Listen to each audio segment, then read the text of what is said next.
क्या Putin war के साथ माइंड गेम में भी अमेरिका और यूरोप को उलझा रहे हैं? देखिए, जहाँ तक प्रेसिडेंट पुतिन की बात है, ये वॉर गेम तो शुरू से ही चल रहे हैं। ये अभी अभी की बात नहीं है। ये माइंड गेम जो चल रहे हैं पुतिन और वेस्ट के बीच में, ये तो जैसे यूक्रेन के साथ लड़ाई शुरू हुई तब से है। लेकिन बात यह है, प्रेसिडेंट पुतिन रशिया को क्यों लड़ाई में ले गया है? Why did he go to war with Ukraine? सवाल सिर्फ उतना है, और वो है क्योंकि यूरोप जो नेटो है वो आगे बढ़ता जा रहा था, और वो बढ़ता जा रहा था, बिल्कुल बिल्कुल रूस के दरवाजे तक आ गया। और अगर यूक्रेन एक नेटो मेंबर बन जाता तो इसका मतलब है कि न्यूक्लियर वेपन्स यूक्रेन में रखे जाते, और वो तो डायरेक्ट थ्रेट हो गया था रूस के ऊपर। तो उन्होंने तो पहले कई बार चेतावनी भी दी थी कि ऐसा मत करिए, लेकिन यूरोप माना नहीं और यूक्रेन माना नहीं। और मुझे लगता है रूस के पास और कोई चारा नहीं था, वो युद्ध के रास्ते पे गए। तो अभी ये माइंड गेम्स की जब बात करते हैं तो माइंड गेम तो जब भी युद्ध होता है तो हर एक पक्ष अपने अपने माइंड गेम्स खेलते हैं, और पुतिन भी खेलेंगे। सर, पुतिन किन फ्रंट पर अमेरिका और उसके साथियों को घेर रहे हैं?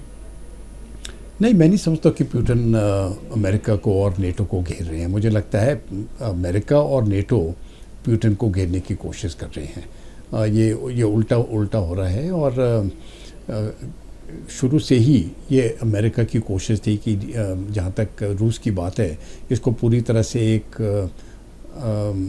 इतना कमज़ोर बना दिया जाए कि वो किसी भी तरह से यूरोप को चैलेंज ना कर सके। रूस ने कई बार कहा है कि वो भी नेटो में नहीं, यूरोपियन यूनियन का हिस्सा बनना चाहते हैं और उसको इकोनॉमी में शामिल कर लीजिए। लेकिन मुझे लगता है कि जो अमेरिकन की आर्म्स लॉबी है वो ये नहीं चाहती थी। अमेरिका को एक दुश्मन चाहिए, और रूस एक अच्छा दुश्मन मिल गया है, जिससे कि वो अपनी आर्म्स लॉबी भी उनकी स्ट्रॉन्ग हो जाए। सर, क्या पुतिन एक नया वर्ल्ड ऑर्डर बना रहे हैं?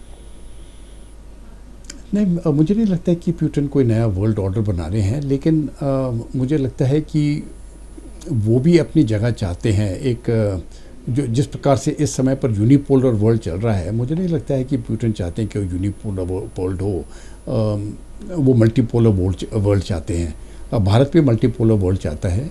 इस समय पर अगर बाकी देशों को देखो तो चीन इस समय कहता है कि उसको यूनिपोलर वर्ल्ड नहीं चाहिए, लेकिन चीन बाइपोलर वर्ल्ड चाहता है। वो दूसरा पोल बनना चाहता है, और कहते हैं कि 2050 तक जब उसके 100 साल हो जाएंगे उसके जब से चाइनीज़ कम्युनिस्ट पार्टी बनी है, तब तो वो नंबर 1 बनना चाहता है। तो चीन भी एक तरफ से यूनिपोलर वर्ल्ड चाहता है, जबकि वो पोल हो, सिंगल पोल हो।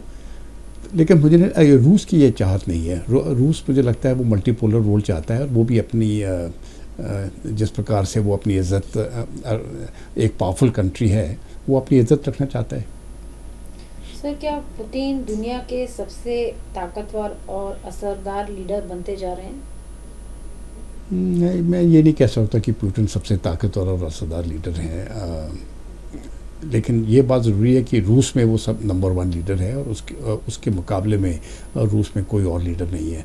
लेकिन अगर दुनिया की बात करें तो कई लीडर्स हैं। भारत के खुद ही नरेंद्र मोदी उसका मुकाबला कर सकते हैं। अमेरिका के जो भी प्रेसिडेंट बने, जैसा भी हो, वो वर्ल्ड लीडर होता है। चीन के अपने हैं। तो दुनिया में इस प्रकार के लीडर्स को कंपेयर करना, मैं समझता हूँ वो सही नहीं है। लेकिन जहाँ तक अगर आप सिर्फ रूस की बात करें तो ये बात बिल्कुल ठीक है कि सबसे जो इम्पोर्टेंट लीडर है, जिसके पास कोई चैलेंजर नहीं है इस समय पर, वो प्रेसिडेंट पुतिन ही है। सर, क्या पुतिन फिर से सोवियत संघ बनाना चाहते हैं? नहीं, मुझे नहीं लगता है कि ये प्रेसिडेंट पुतिन जो पुराना सोवियत संघ है वो बनाना चाहते हैं, और ना तो वो बन सकता है अभी। लेकिन वो चाहते हैं कि जो उसके एरियाज ऑफ इन्फ्लुएंस हैं वो पूरी तरह से अमेरिका और नेटो उसको घेर ना लें। जो उसकी इमीडिएट पेरिफेरी है वो चाहता है कि वहाँ पर भी उसका जो रूस अपनी इकोनॉमिक पॉलिसीज़, अपने सिक्योरिटी पॉलिसीज़ बनाए रहे। और पूरी तरह से अगर घिर जाएगा तो फिर उनको रूस को बहुत प्रॉब्लम हो जाएगा, तो वो होने नहीं देंगे। लेकिन एक जो पुराना सोवियत मॉडल था उस प्रकार से तो मुझे नहीं लगता है रूस के पास वो इकोनॉमिक ताकत है उस रास्ते पे जाने की। पुतिन अमेरिका और यूरोप को कैसे दूर कर रहे हैं, मतलब जिस तरह से पुतिन की डोनाल्ड ट्रंप से भी ठीक ठाक सर बातचीत रही है, तो क्या ऐसे में हम मान सकते हैं कि अमेरिका और यूरोप थोड़े दूर हो रहे हैं इस मामले में?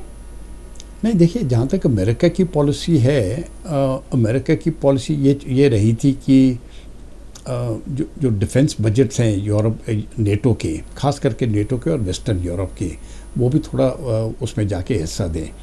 अभी अगर आप हिस्ट्री देखोगे सेकेंड वर्ल्ड वॉर के बाद, तो क्या हुआ है कि जो भी इंटरनेशनल सिक्योरिटी की जब बात करते हैं, एक तरफ से ये कहा जा सकता है कि अमेरिका ने अपने सिर के ऊपर जिम्मा लिया है कि मैं सबको सुरक्षित रखूँगा। तो आप देखोगे कि पूरी डिफेंस स्पेंडिंग, बजटिंग जो भी वगैरह है वो अमेरिका कर रही थी, और एक तरह से वो पूरे दुनिया का पुलिसमैन बन गया।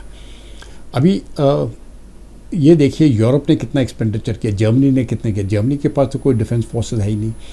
फ्रांस ने ज़रूर किया, इंग्लैंड ने किया, लेकिन बाकी यूरोपियन कंट्रीज ने कोई डिफेंस के ऊपर पैसा खर्च नहीं किया, और जो भी उनके पैसे थे वो अपने इकॉनमी में उन्होंने लगाए।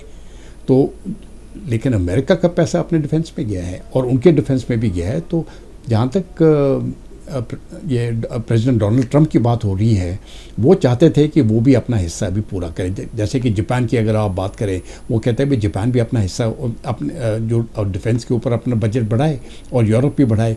उन्होंने नहीं किया, अब जाके वो कर रहे हैं, क्योंकि अमेरिका ने बोल दिया कि जो मैं गारंटी देता हूँ आपकी सिक्योरिटी की, वो मैं अभी गारंटी नहीं दूंगा। तो अभी मुझे लगता है बाकी देश भी अपने सिक्योरिटी के ऊपर ध्यान देंगे और सिर्फ अमेरिका के ऊपर नहीं छोड़ेंगे।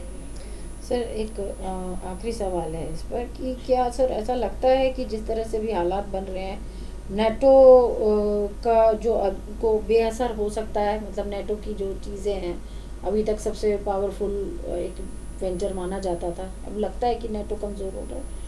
नहीं, मुझे लगता है कि अमेरिका जो है वो नेटो को उस प्रकार से सपोर्ट नहीं करेगा जैसे पहले कर रहा था। लेकिन जो बजटिंग की बात अगर हम करते हैं, तो आपने देखा होगा जर्मनी ने अपनी डिफेंस बजट बढ़ा दिया है, जापान ने अपनी बढ़ा दी है, और जो एक्सपेंडिचर होना चाहिए फोर्सेस रेस करने के लिए, मिलिट्री एक्सपेंडिचर जो है, ये मुझे लगता है अभी सब नेटो देश को जिस प्रकार से पहले कर रहे थे उससे अभी कई परसेंटेज ऊपर करना पड़ेगा। तब जाके मुझे लगता है कि जिस प्रकार की वो सिक्योरिटी चाहते हैं वो मिलेगी। अमेरिका का उनको जो पहले गारंटी मिलती थी, अब मुझे नहीं लगता है कि वो गारंटी अभी मिलेगी।